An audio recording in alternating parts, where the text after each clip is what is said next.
Hello, magluluto na tayo ng adobo na tao. Yan, minimekos-mekos ko na yung pinaghahalo-haluin. Lalagyan siya na isang portion dyan na pabilog sa gitna. Yan, lalagyan natin yun dyan. Bago dyan natin ilalagay yung mga ricado niya. Yan, haluin lang. At ayan na, nilagyan na natin ang bawang. Yan. Iyan na natin siya. Yan. Haluin pati yan. Sikat na dyan.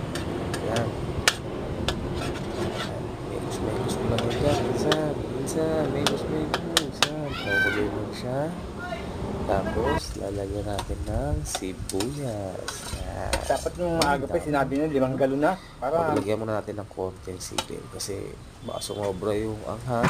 palagay ko sa 5 galon Hindi na eh. makain ng mga kakain. Hindi ko konti pa rin. Thank you sa panonood, you guys.